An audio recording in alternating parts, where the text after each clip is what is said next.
I'm Al McFarlane. Welcome to the conversation with Al McFarlane. I'm glad to be here and glad to have you along as well. Today's program, Monday, the 20th, I believe, is one in a series that we'll be doing focusing on politics, civic engagement. We're moving to a critical place nationally, and that place has always been critical locally. Today's program features two of the shining lights, two phenomenal stories of leadership, of political engagement, of political courage, and of victory here in Minneapolis, St. Paul. And I'll talk about more of that in a minute. But before I do, I want to invite those of you who are joining us from any of the social media platforms.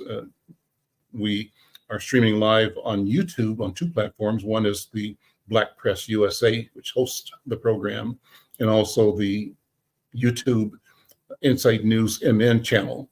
We also stream on Twitter. We stream on Facebook on three different platforms and on LinkedIn. Wherever you're connecting, we appreciate, we value the connection. We are asking you to help us grow subscribers, and we're trying to monetize our YouTube Insight News MN channel in particular. So what do?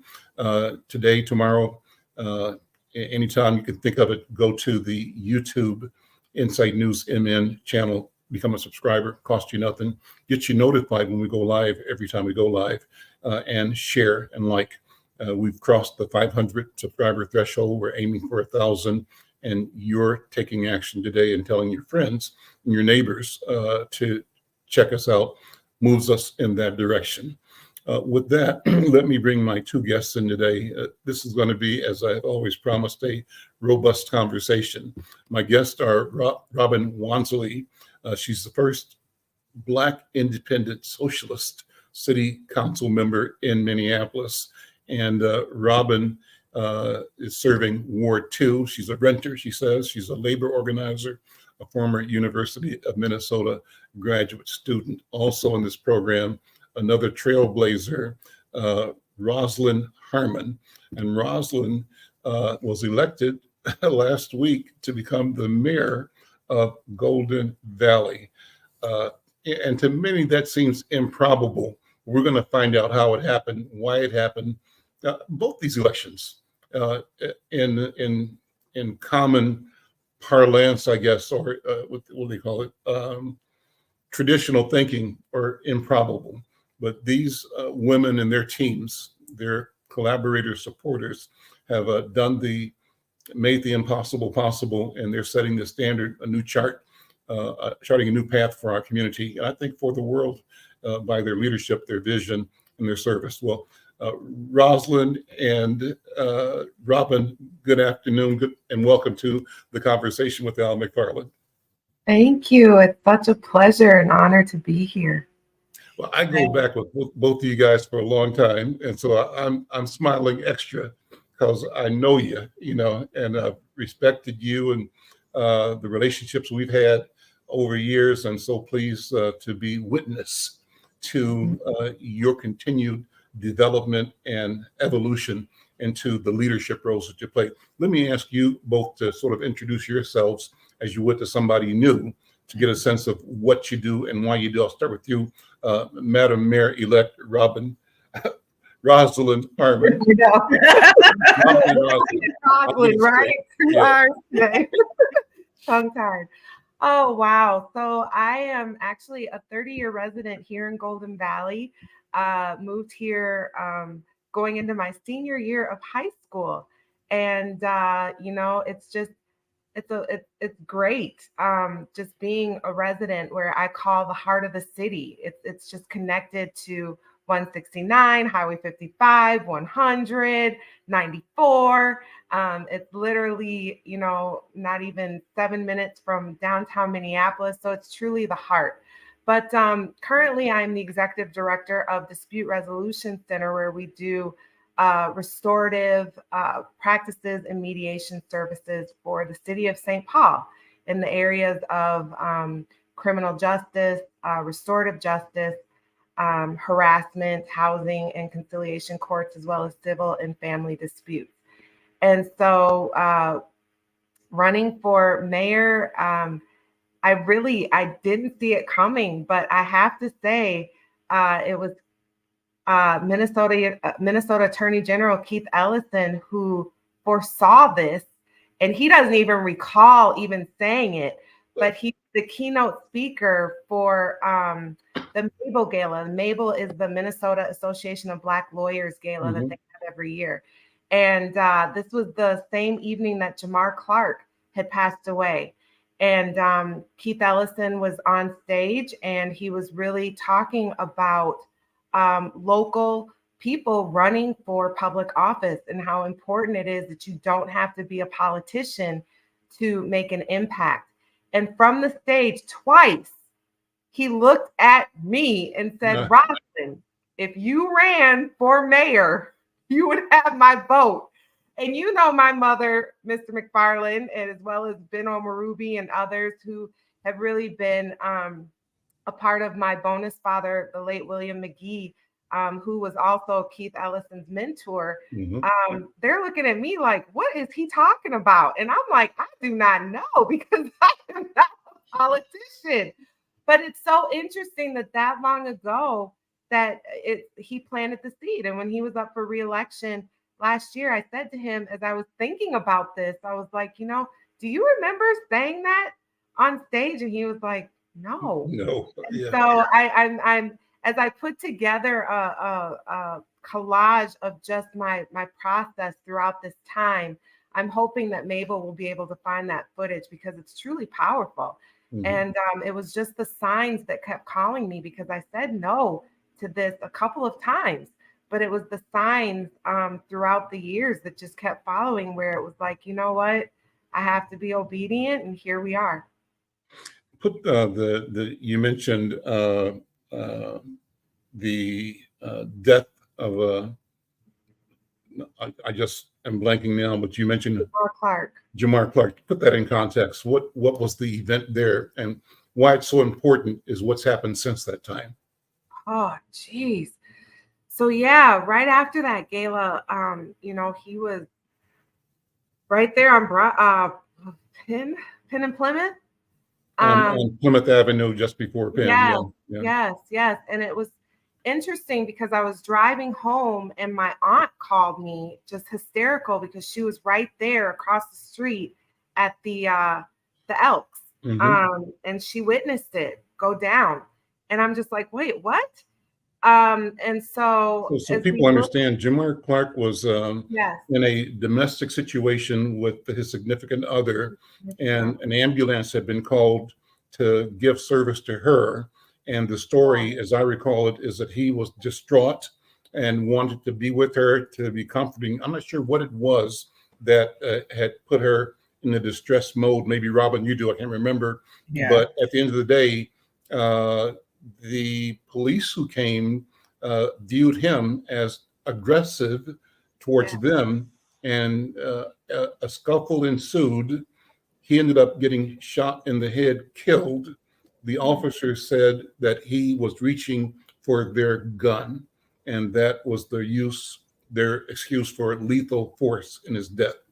And that was a foreshadowing of what happened after that. Was with the I think the sequence is right. Jamar Clark first, then the suburban death of Philando Castile, and then fast forward, other things happen, but then George Floyd. So this is something that is kind of in the air we're breathing, and that was the environment out of which the voice came to you, the calling came to you, that you should think about becoming the mayor of Golden Valley. That's powerful. Yeah. Let me switch to Robin, and Robin, again, take a minute just to establish your calling and your identity as a person seeking and succeeding in providing service to our community, and I think to humanity. You and I go back to where we both participated in a exercise program for 10 weeks, and it was a wonderful time. So good to see you again, and congratulations. Let me say too that, when I first heard you announcing, I thought it was improbable. I really, me personally, confessing, said, oh, really? That's great. and I simply did not read the tea leaves. So I'm so glad that I got a chance to wake up. I serve a faithful God, so he makes the impossible possible all the time. But in terms of who I am, I'm Robin Wonsley. I'm going into my second term of representing Ward 2 on the Minneapolis City Council, and also going into another term of serving as the city's first and so far only independent Democratic Socialist city council member. So meaning I ran as an independent, didn't run as a Democrat. Also definitely did not run as a Republican because I recognize, especially for Black folks who are often and have often been the leading champions of democracy in our society and have been the moral compass for our society here, especially in the US and the world. We haven't allowed the independence of our collective power be reflected in our political systems, and often felt we have to attach ourselves to political interests that's not always advocating for our best interests, and to be able to show that we can absolutely run independently, represent ourselves independently as we always have had to do, and to be able to bring that type of representations into powerful positions like local government, national government, all levels of government. And for me, my calling really started as growing up on the South Side of Chicago. So I'm not a native to Minneapolis, but growing up and really seeing my family, seeing myself have no choice but to advocate for their interests, especially when political figures, especially elected officials, seem to make decisions that, again, undermine their ability to have healthy, thriving, and productive lives. And that looked like closing down predominantly Black high schools or schools, public schools, specifically in the South Side region, which for most people who aren't aware about the geographic makeup of Chicago, South Side is where predominantly Black residents and of low income or working class status were concentrated in Chicago. So huge racial segregation, lines of segregation dominates Chicago. In addition to seeing public schools be closed, also seeing public housing be widely decimated, leaving thousands of residents, Black residents, with lack of housing choices, because again, you're relegated to the South Side, and the idea of choice for those residents meant going either to the South Side or coming to places like Minneapolis or other places across the country. That means relegating low-wage jobs to the South Side of Chicago, eliminating public infrastructures like parks and things of that nature. So growing up in that environment and seeing, why is this only particular to this region? And then I'll travel downtown that's predominantly white, downtown Chicago, looks like something out of a Jetsons, episode. It's nice, it's clean, it's shiny, everyone's happy. Seems like they got all the things that they need. And being like, that doesn't reconcile. Like something doesn't, why do they have all the nice things and we don't? So for me and for my family, operating under those conditions mean you had to advocate for yourself. And I've grown up also as a millennial, where we've had a number of social movements come forward to advocate for the collective interests of Black people and responding to those conditions around public education. I would say similar to Mayor-elect Harmon. For me, it's been public safety, and specifically the repeated killings of Black folks by police in our country. So for me, the movement was Black Lives Matter in responding to Trayvon Martin being killed by a vigilante, white supremacist vigilante. And then, of course, just go down the line, Mike Brown. And I mean, we only spoke about 3 names in Minneapolis or Minnesota, but there's been dozens who have not received justice traditionally. So for me, I also got my gateway into politics here in Minneapolis during the Justice for Jamar organizing in the wake of him being killed by Minneapolis police. That was a really major moment in the Black Lives Matter movement in Minneapolis, and really taking on the system of policing and over policing in our communities that leads to the loss of Black lives in our communities. And also, while I was active in those struggles, I became involved in workers' rights struggles, because as we know, predominantly Black communities are not only over-policed, but they're underserved and under-resourced. And again, that looks like having quality livable wage jobs. So I became active in the Fight for 15 campaign simultaneously while organizing with our Black Lives Matter residents. You got muted. Unmute. Oh, there you go. Yeah. But basically got involved in the Fight for 15 while advocating with our Black Lives Matter against police violence. Those efforts eventually led to Minneapolis passing a $15 minimum wage. Mm-hmm. Subsequently, St. Paul followed, and making St. Paul and Minneapolis be the first Midwestern cities to actually take on poverty wages. And from there, I've stayed with workers' rights and Black Lives Matter struggles around policing, around labor rights. And for me, my calling became solidified when George Floyd was murdered in May 2020, of now being part of our political advocacy network in Minneapolis and seeing politicians literally turn an eye to what is now known and officially documented per the Minnesota Department of Human Rights investigative report, turning an eye away from a violent racist police department that wreaked a lot of hell on predominantly Black, brown, and indigenous communities in our city. And without any recourse, without any systems of accountability in place, and without investing in the things that actually keeps our community safe. Being tired of that type of complacent leadership, it felt very clear that we were in a moment of transformative change. We needed leaders coming into our political systems that were going to work with our communities to advocate for that transformative change unapologetically and consistently. And that's what I've had the opportunity and privilege to do for the past 2 years, and what I'm absolutely excited to continue building on, and hopefully uplifting the conditions that our Black and brown and working class people have to live under in Minneapolis. I'm really excited to continue uplifting those conditions going into this next term. Let me ask you both to reflect on the sea change in the political landscape that you are a part of, particularly the number of people of color, Blacks and other people of color, who are in the legislature. Brand new. For the longest time, we reported about Keith being in the House of Representatives, about Jeff and Bobby Joe moving to the Senate, being the dynamic duo, the two Black people in the Minnesota Senate. And now we've got a number of Black and brown people in the Senate and in the House of Representatives.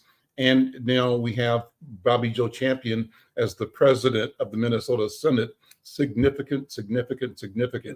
In addition, along with you, Roslyn, we've elected a new mayor, Nadia Muhammad, to a sister suburban community, St. Louis Park. Talk about that if you would. But also we have 2 Black mayors in the Brooklyns, Brooklyn Center and Brooklyn Park. We have had other mayors, I think, and maybe Eden Prairie, I'm not sure. But a lot has happened. And what does that reflect? Is it demographics driven? Is it ideology driven? Is it awareness driven? Or a combination of all? Roslyn, you first. It's interesting that you say that, because Golden Valley, we're 80% white and 20% people of color. And when I met with Nadia to hear that she was running for St. Louis Park, and she told me she didn't have any contenders at the time. And I was like, 0? And she was like, no. So it was really like the last day of filing, someone stepped up to run. But it's incredible, because I think right now people want change, but people also want compassion, humanity, and transparency. And I believe that she and I both have that. I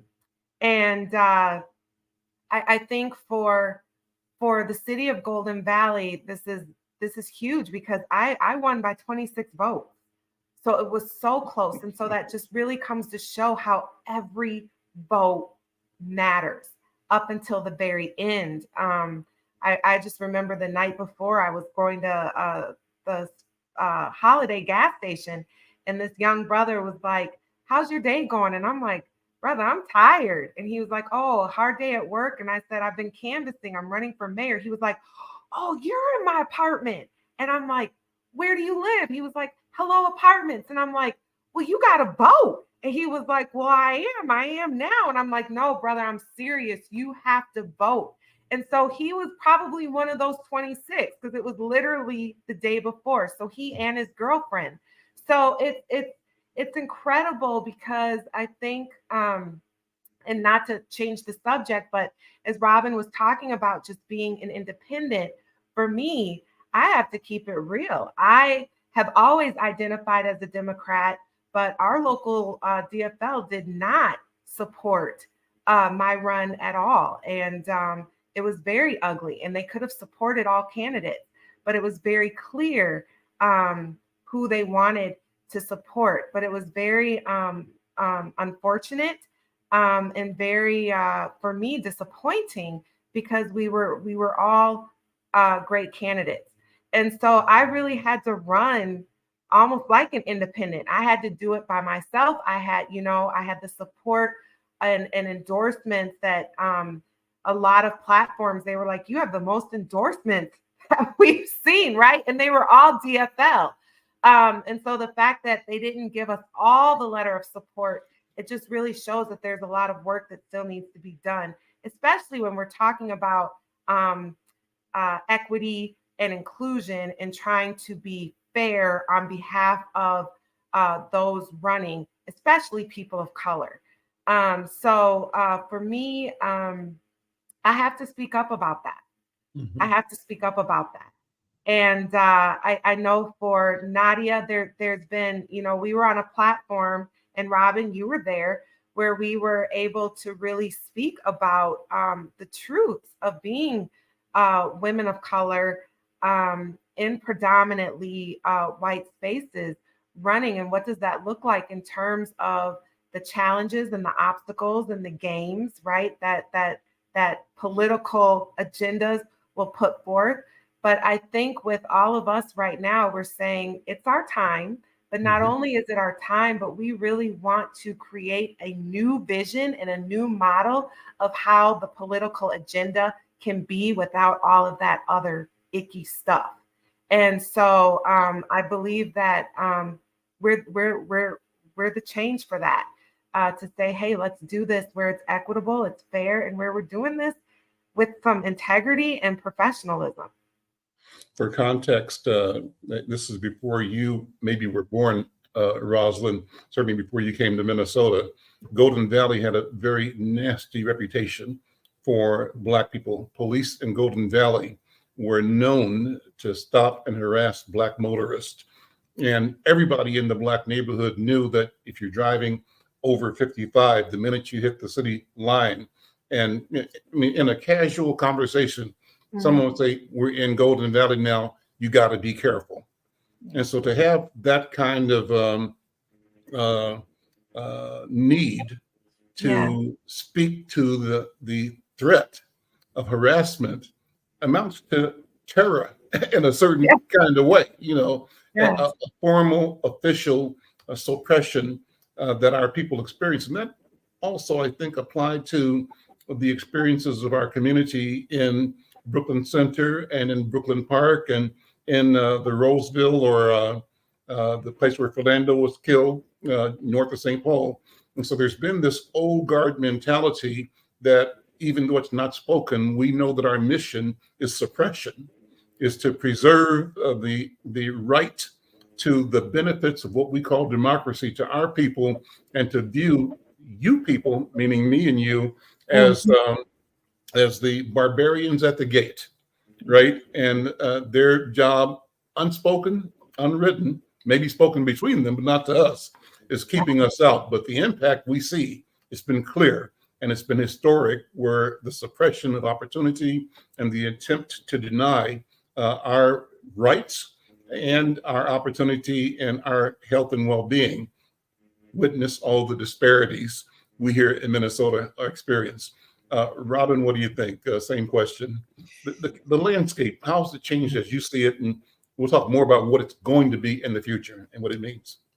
Yeah. So, there's no question that it matters to have representation, especially amongst Black folks, working class Black folks in these positions where major decisions that shape our everyday lives are made, places like city halls in your respective city. But what I will name, though, is Minneapolis is a great example. And I would say my particular term, my first term, is a really good example of the limitations of just identity politics or representation. When I came into my term, it was one of the most diverse city councils in the history of the city of Minneapolis. We had over, I believe, 7 out of the 13 seats that were represented by, a person of diverse backgrounds, racially, ethnically, faith-wise, sexuality and gender. And also, I will have to say this past term has shown how systems of power can very much leverage your kinfolks to advance their interests. Things or critical issues that we know are most important to our communities.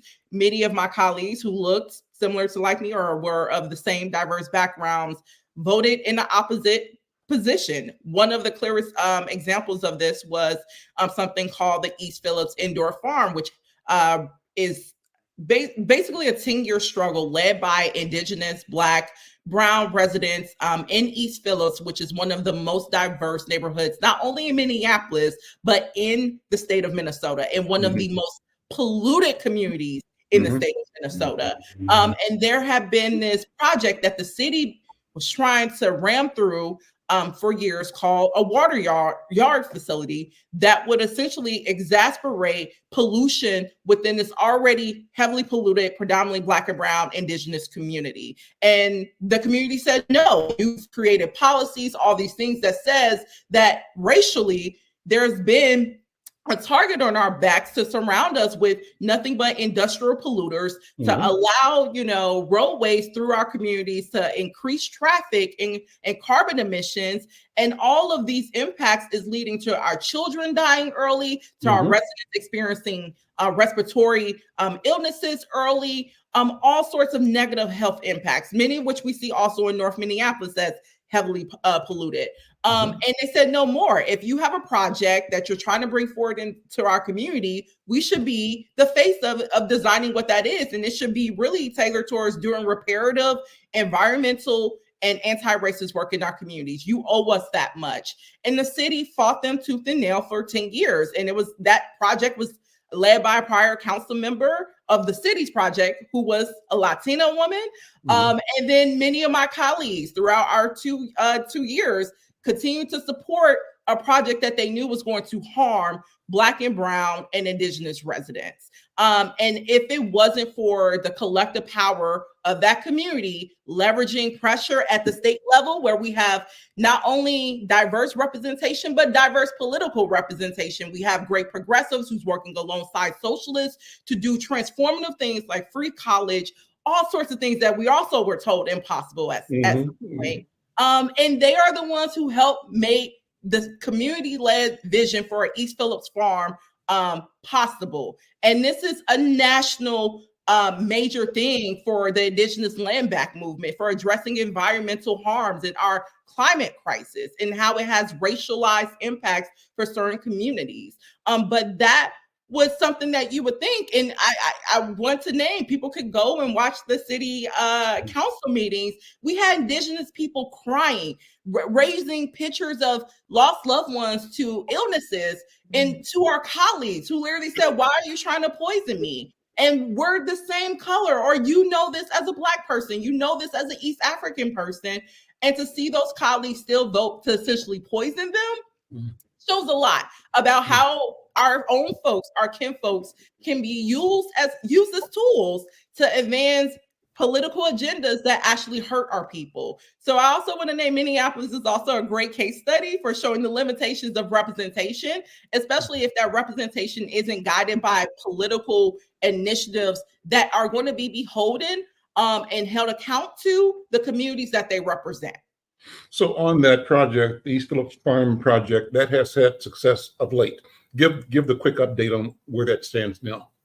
Yes, so really excited. As I mentioned, part of the victory on this was that we had great champions at the state who recognized we have to do better. Minneapolis is tripping, but we're not going to trip with them, and pull together a really great agreement where East Phillips Neighborhood Institute, which is the basically the organization that was facilitating a lot of the struggle for the community-led vision, they were expected to raise a certain percentage of money to show that they can purchase the site, they can be part of the development process, and once they raise that certain percentage, the state will kick in additional dollars, and then the city will relinquish the development rights to the group. So the community raised the money in spite of a lot of traps that were set, lots of skepticisms.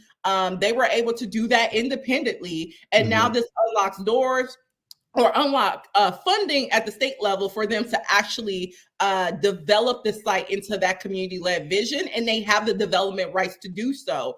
So again, this is significant. It's being praised across the country, especially in our indigenous rights circles who are justifiably advocating for land back so that they can do the healing work that they need to do and that the nation of the U.S. has deprived them of doing for centuries now. This is such a meaningful win. And it's a meaningful win for a multiracial coalition. I name Indigenous, but East Phillips has a expansive East African community that are also part of the table, and they'll be having a lot of their community needs represented in this vision, along with we have a growing Latino community there. Like, it's so exciting to see community have ownership over an actual asset that they're going to be able to shape from start to finish for priorities that have not been met by the city in many ways. So this is such a significant victory, and I'm so thankful for the very few colleagues on the city council side who held the line and said that we cannot poison our residents. Even for those of us who did not represent the ward, we knew we cannot allow our neighbors and constituents to be polluted and poisoned. And I'm really thankful for our Minneapolis delegation leaders who also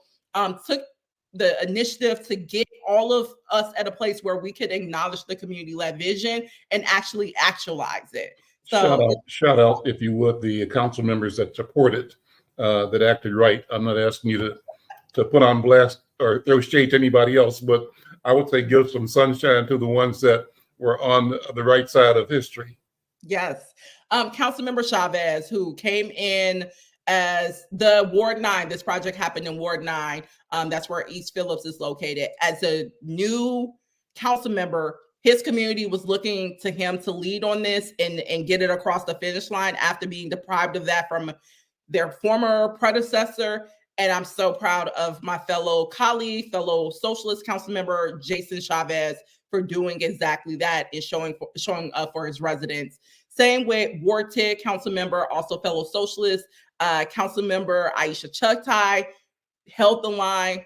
North Side, Jeremiah Ellison, council member Jeremiah Ellison, also someone that showed he was not always in favor of the project, eventually transitioned over after meeting with the community and seeing what the community was advocating for, changed his position.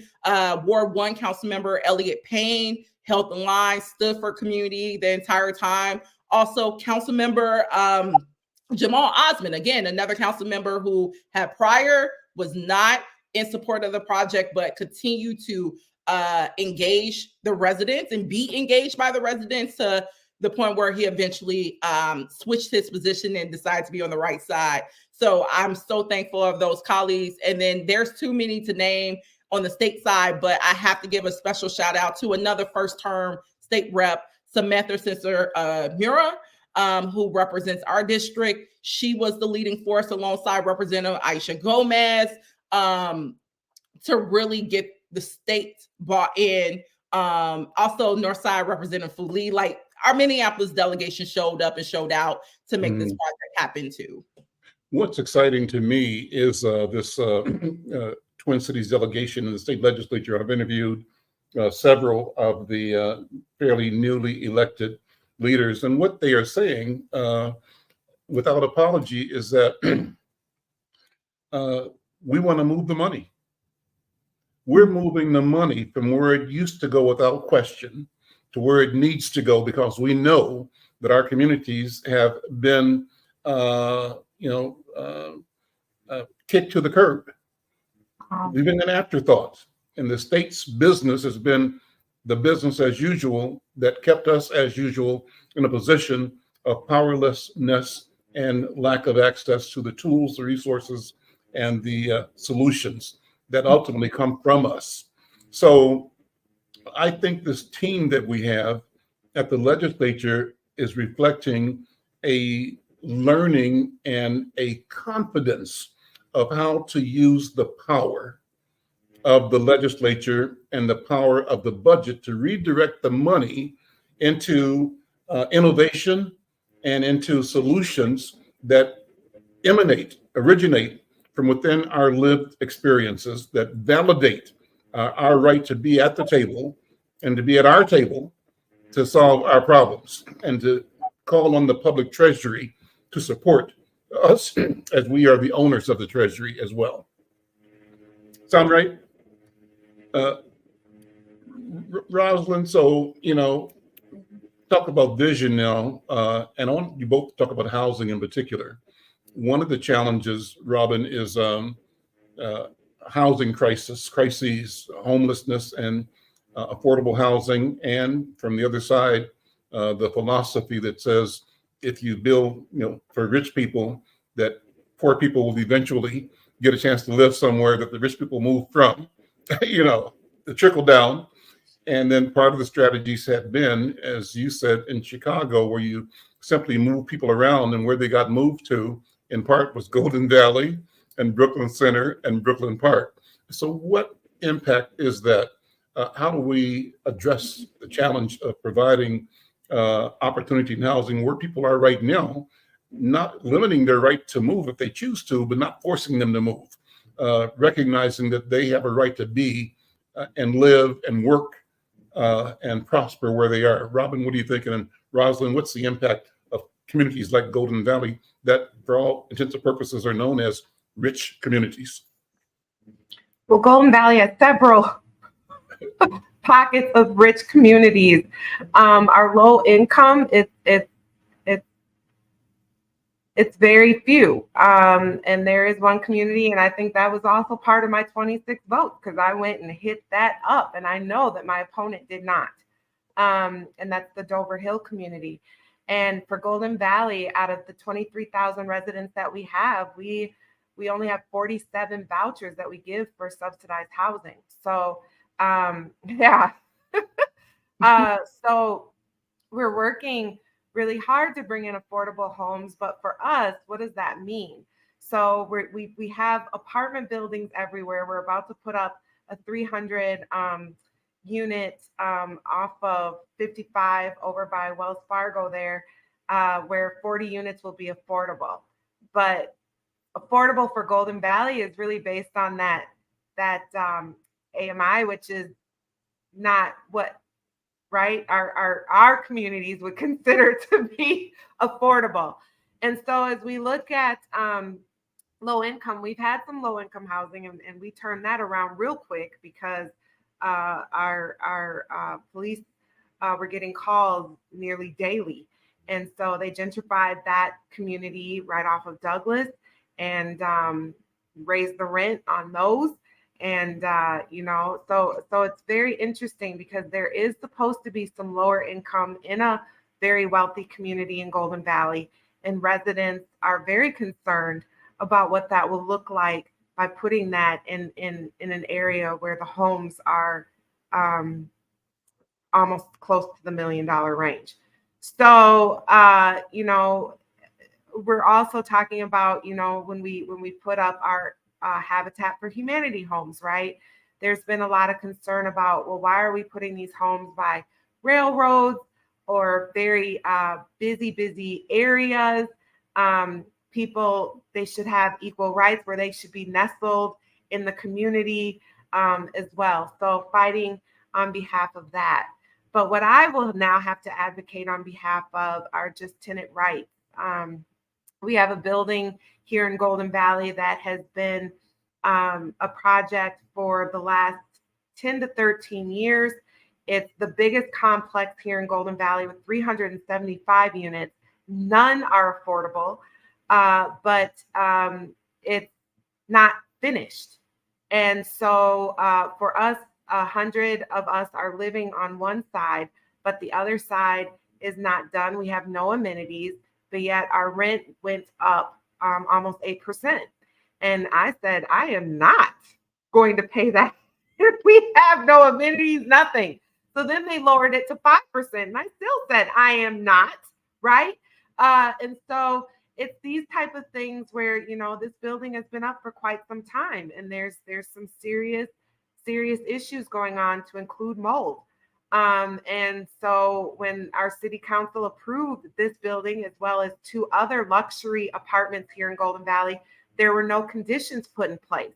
So now, because of, you know, this whole unit, you know, still bringing in people, but not on one side, but bringing in people to fulfill these 100 units on the other side, and not being transparent. For me now, living here and being a tenant, I have to advocate on behalf of these rights, because I'm dealing with this personally. So, you know, in Golden Valley, there's a lot of work that we have to do. We are dealing with fiscal disparities where we are considered a loser.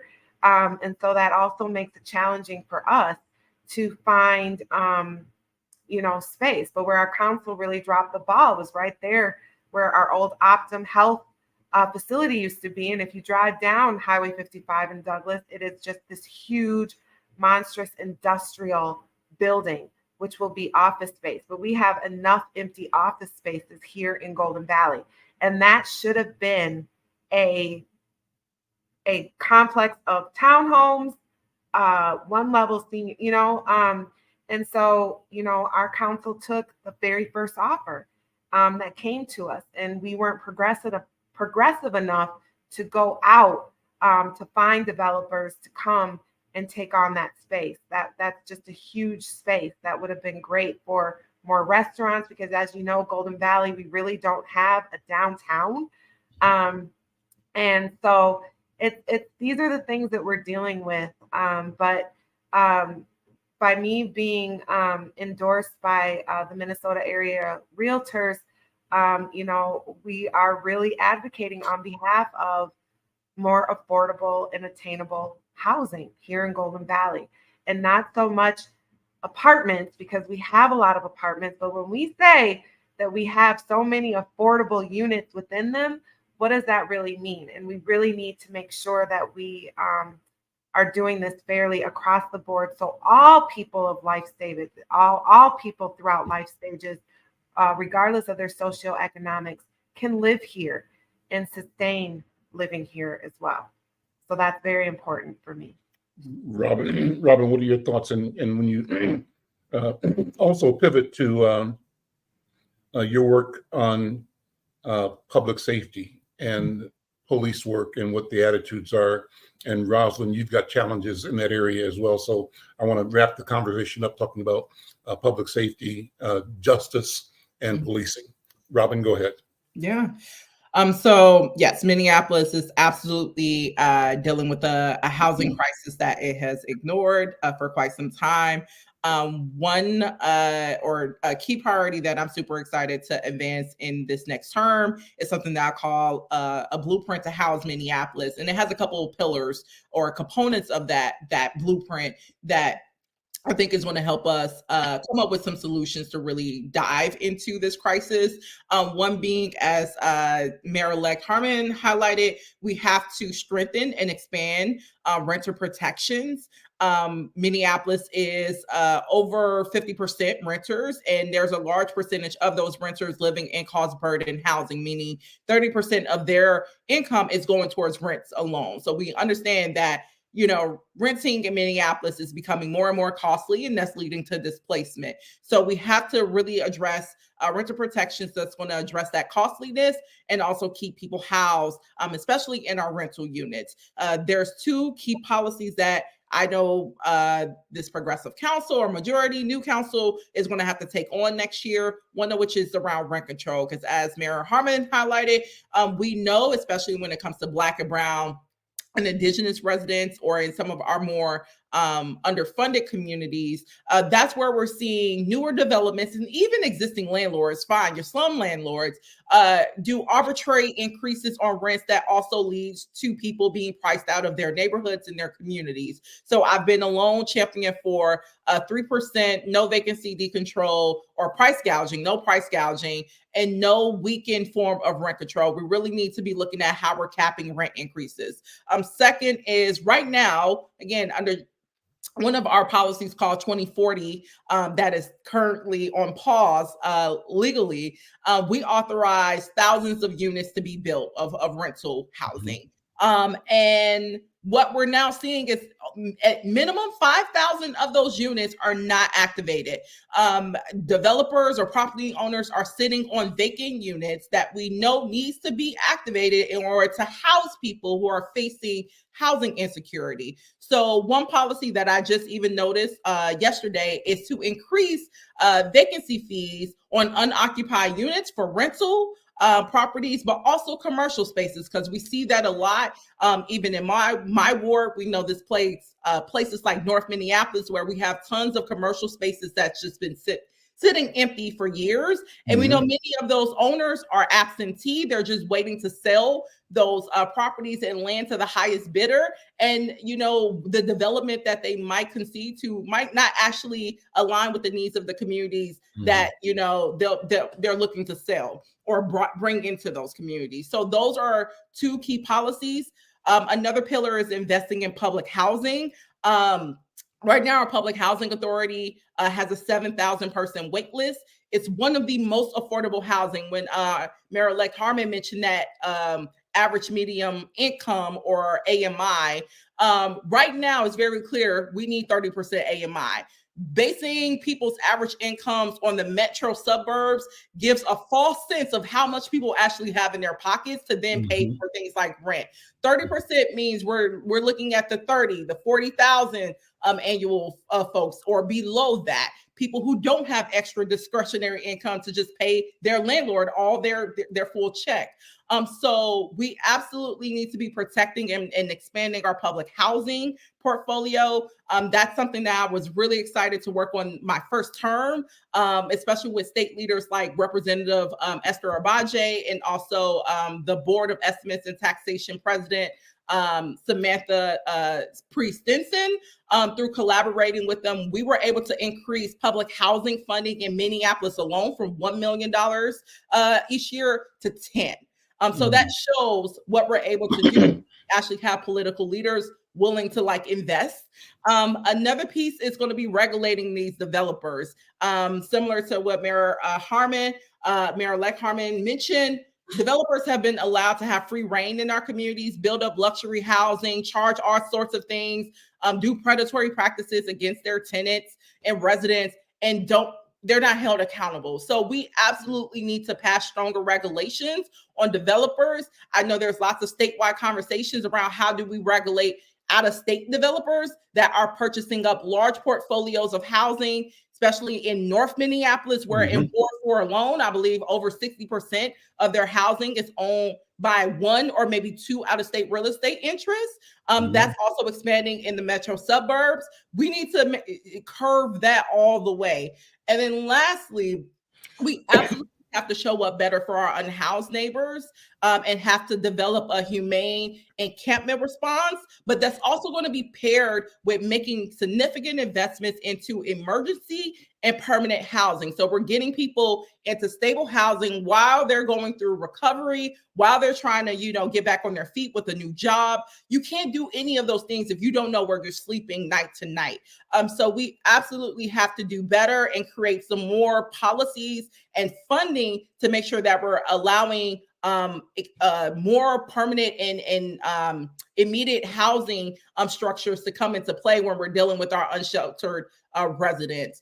So those are kind of the key components that my office is going to be leading on and advocating on as we're trying to lead this blueprint for making sure everyone has housing in Minneapolis, regardless of your economic background or where you live. Where you live should not dictate the quality of housing that you get to have access to. So those are kind of the key things that I'm going to be working on in the next term. pivot to the police question. You, as a progressive, have been at the forefront of helping and asking our society and our city to reimagine health, reimagine policing or justice or the legal system. Talk about that, and where do we stand with that as you see it right now? It's a major debate, and it's not over yet. It is not over. Basically, the position for me, or what I've been a staunch supporter of, is public safety that goes beyond policing. We know public safety, when you're talking about doing it effectively, cannot start or end with an armed officer coming up or showing up. There's a multitude of ways we can be investing in other modes of public safety services that are actually responsive to the needs of our residents. So we've had, for my first term, a long debate around what does it look like to actually build infrastructure that supports that direction. Has it been easy conversations?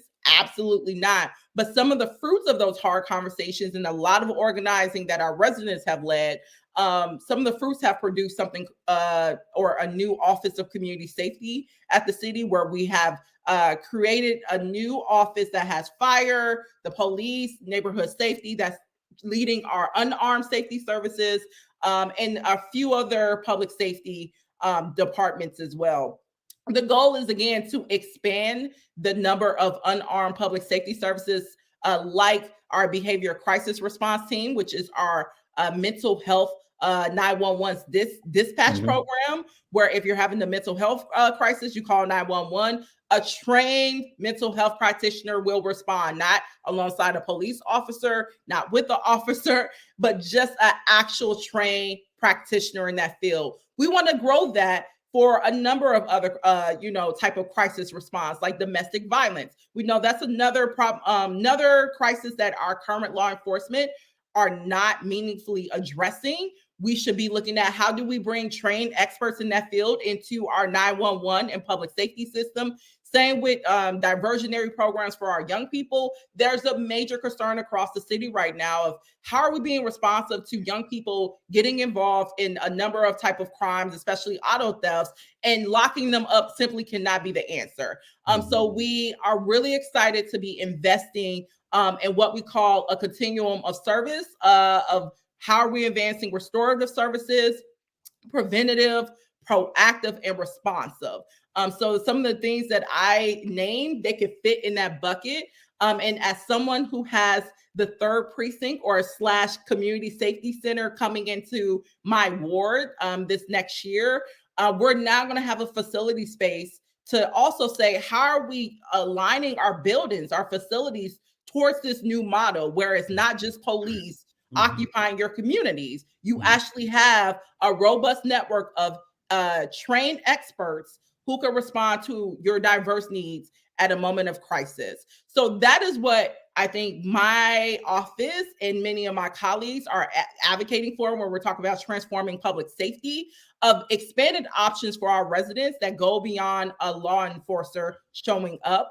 Especially as Minneapolis right now, our police department is under 2 consent decrees. There already have been found in violation of the 1 consent decree.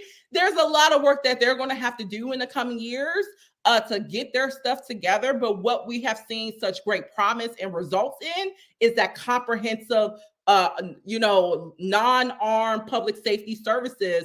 They are also helping to keep crime at historic levels, low levels in our community right now. So I'm super, super excited to continue leading on that work. Well, they've got a massive hiring initiative that they're doing now with the Minneapolis Police Department. What do you see as a benefit for that, if you see it as a benefit? So today, actually, in a couple hours, I get to take a vote on this where, because of a charter amendment, which the charter in Minneapolis is our constitution, the Police Federation back in the 80s, I believe, was able to get something in called a staffing minimum that most places around the country, they don't have this. We don't have staffing minimums for nurses, for any other workforce, but we have this for the police. In light of the changing landscape of policing right now, we are not meeting that staffing figure of 731. And that's creating problems. The city is trying to exhaust funding mechanisms to attract new officers.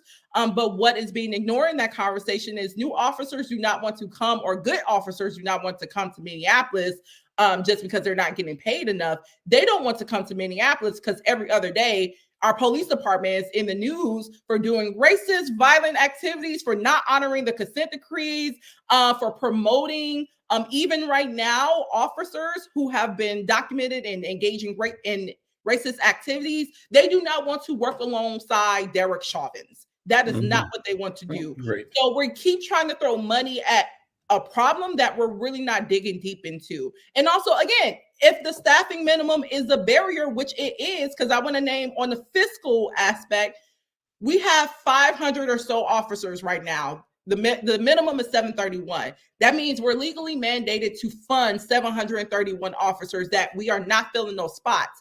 That's tens of millions of dollars that's being locked into ghost positions every year that could be going to other initiatives like we just talked about around housing, around public housing, around in expanded public. We already have research at the city that shows, and the results are showing where we're at. We're achieving historic low levels of crime with our current staffing model. We need to be talking about how we're elevating other public safety personnel alongside that to continue on these effective results. And that means revisiting the staffing minimum. Roslyn, I've got about 2 minutes left. What's the Golden Valley iteration of this? Your city recently lost, I think, 28. 28 officers walked off the job, retired, left. So what does that do for Golden Valley, and why? So I'm so excited about this conversation. I get so excited because this is my jam, right? So my full-time job, I do restorative work and for the city of St. Paul. And so I applaud Mayor Carter because he constantly gives me contracts, right, to really bring restorative work to the St. Paul Attorney's Office, where we do diversion work, as well as Ramsey County with John Choi's office for our juveniles. And so as we look at the city of Golden Valley, we lost 28 out of 35 officers last year. And we had a full-out investigation where we did find some racism within the department. But because of the process and the way that it was handled, a lot of our officers, they left. So we were down to 7, where we had to have Hennepin County come in and help, and they're still helping us. I am vice chair of our Peace Commission, which is Police Employment Accountability Community Engagement, where we work very closely with our department in the areas of data recruitment and community engagement. And I've been sitting in on interviews, and so we sworn in 3 officers a couple of weeks ago. So now we're at 19. So our goal is to get to 31 definitely by the summer of 2024. We have the most diverse police department that Golden Valley has ever had. Our police chief is African American. Our assistant chief is a Black woman from Minneapolis.